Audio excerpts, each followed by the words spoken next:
Good morning. I'm Mark Allen with Gaper.io, and I'm here today with Pete Birsinger, the CEO of Podscribe. Good afternoon in your case, Pete. How you doing?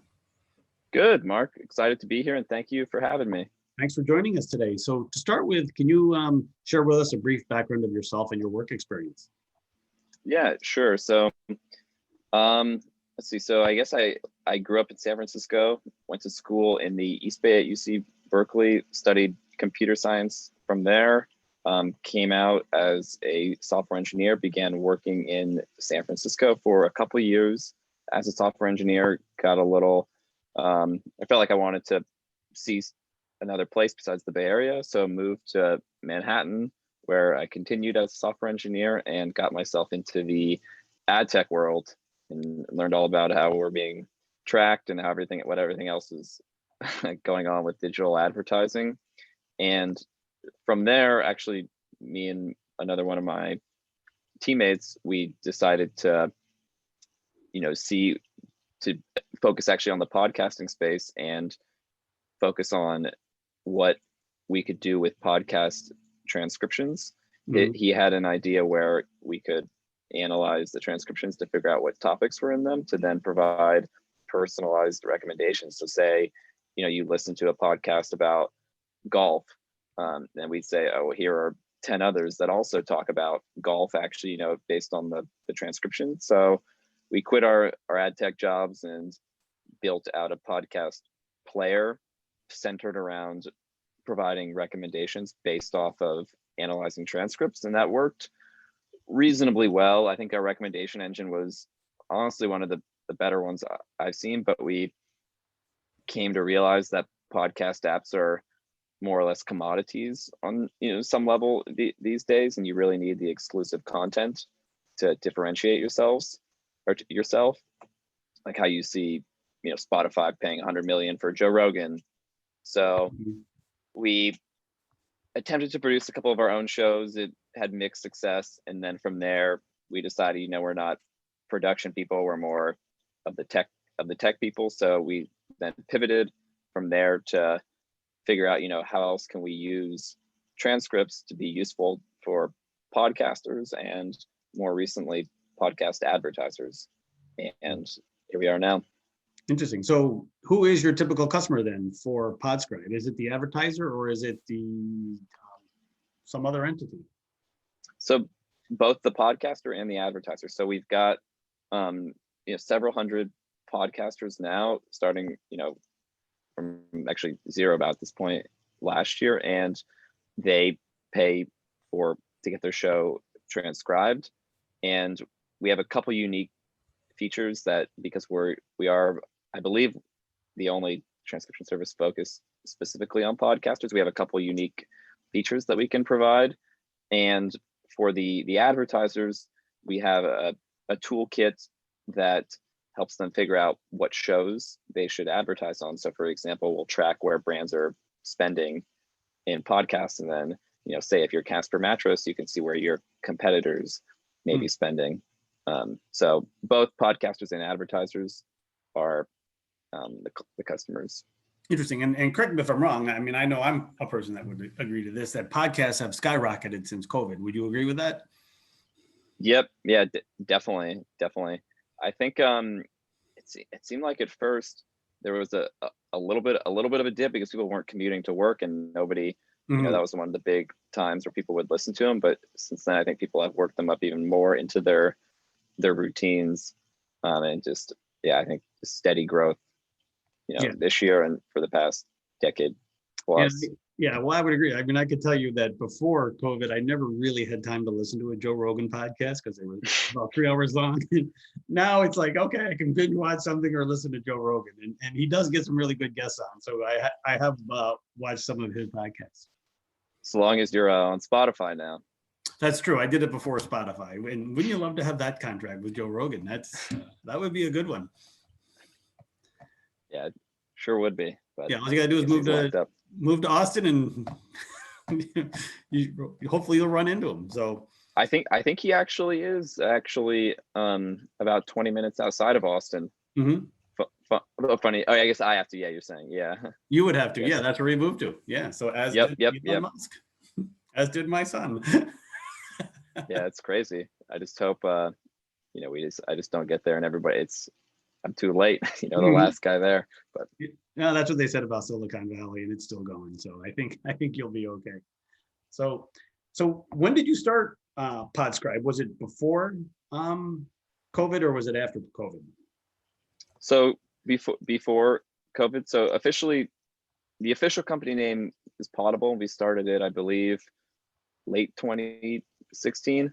Oh, okay. And yep, so that's been when the actual company's been around, but with the transcription where we pivoted to the product to be actually focused on for podcasters, that we started that, we released it officially last January, so about one year ago, exactly. With Yeah, and then COVID. So I mean, what effect did COVID have on your working arrangement? I mean, you're apparently you're not in Manhattan right now, so I'm assuming you've gone somewhere else.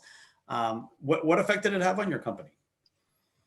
Yeah, so with us, we actually so before COVID hit, we actually we were up to about 10 people. We had actually an office in Manhattan.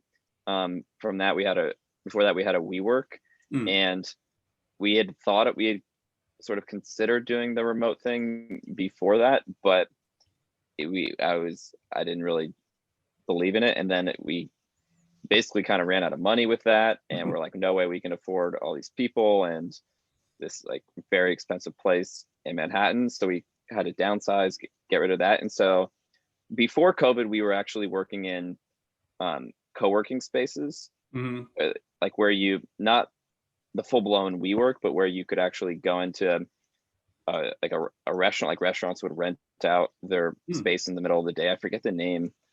Kettle Space is one of them. Another one got bought by WeWork, I think, so WeWork could shut them down. But we were doing that essentially, so we would kind of go out and meet at a restaurant during the day and work there. And then after COVID, that became not really a thing. So then it was more just working from home.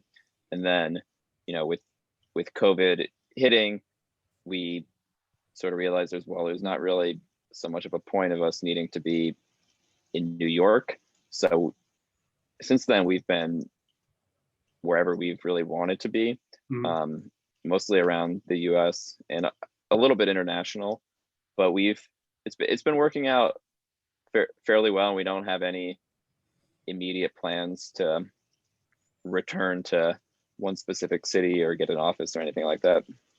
So when things go what they're saying is back to normal, you foresee yourself being 100% remote company and just everyone will work when they work? That's the plan. Wow.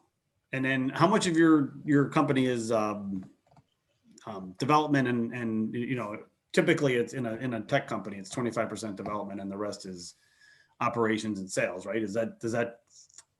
That's about right. Yeah. Depending on how you count contractors, our team is about 5 to 7, so maybe an average of 6 people. And yeah, for engineers, depending on contractors, how you count them, up to 3. Yeah. So yeah, and then ballpark. Yeah. I know your title is CEO, but are you also a developer? Yeah, I do a fair amount of the coding. Myself as well, but trying to ease out of that just because it can be so time consuming. Yes. Yeah. CEO definitely has different priorities, but I understand what it's like to be in a small startup. I was in a small startup once as the VP of engineering, and I was also the database administrator. So you do what you got to do, right? Yeah, do what you got to do. Yep. So what do you think is the future of remote work, and what do you think can be done differently to make it more effective? So I think COVID has obviously accelerated the path towards remote like a ton. I think a lot of companies were already sort of figuring it out, but this forced them to get their way sooner. And for a lot of these jobs, they're like, we can definitely do this remote. I think not all jobs are ideal to be remote. I think there is certainly some value for being in like a city like New York to have face-to-face meetings with clients or investors, or to have, some of the core team be together. So I think there's definitely still value in having somewhat of an office presence, even just for energy, to go in and work together. But I think for some jobs, like definitely engineering, writing, ones where you just have to put your head down and just kind of zone out all distractions and work whenever you want, 3 a.m., whenever is best. I think those jobs are all very well suited for engineering. I think too, a lot of other jobs like sales and whatnot are also good for remote. So, I think the trend is only going to continue as companies realize we don't need to have this expensive office space. But I think in some cases there's still a value to it. Yeah, no, I think actually when COVID hit, most of the people in development were like, see, I told you I could have worked from home. You know how techies are. We don't really like to drive into the office. We'd rather just get up, have a cup of coffee and start developing, right? Yeah, exactly. Not have anybody be pestering us with, countless meetings. I remember I've always despised open offices, even though I've always worked in them. I can't stand them. I remember my first job in San Francisco, we had an open office. I felt like we were kind of engineers packed in like sardines, and I would wear earplugs, and then on top of that, I'd wear actual ear muffs, just so I could like try to focus, because I didn't want to be blasting music all day. But but with your own space at home, it's a lot easier to get. Yep. Yeah, the your own time. Yeah, I would probably say 50% of developers in those situations have headsets that they're listening to music when they're at work, right? Oh, at least I don't know how people can sit there and not have I know something on. And the thing is, I don't know if I'm unique, but if I'm listening to music, usually the music will take a little bit of my focus, so I feel like will be concentrating more, 85 or 90%. Not, but some people, I think it may help them. Well, no, but if you're in an office, there's noises going around, there's conversations going on around you, and it's hard to just tune them out. I think at least music, it's a consistent, unless it's some song that, you really like and you're going to start, dancing to, which I wouldn't do, but I think it really does help a lot. Yeah, I think so. I think for, the cost of interruptions is a lot higher. I don't know if you've seen like people talk about like the maker versus manager schedule. If you're like a manager on calls all day, jumping in to talk to somebody else isn't a big deal. But if you're, in the flow developing something, it can, make a big difference. And sometimes they even say, which is, I know is definitely true. Like if you have like a big meeting planned in like the morning or afternoon, like sometimes it'll just soak up all your focus that it'll almost ruin that half day if you're trying to do programming then. So I think that's another benefit for remote work, that you have more control over when you get disturbed in your schedule.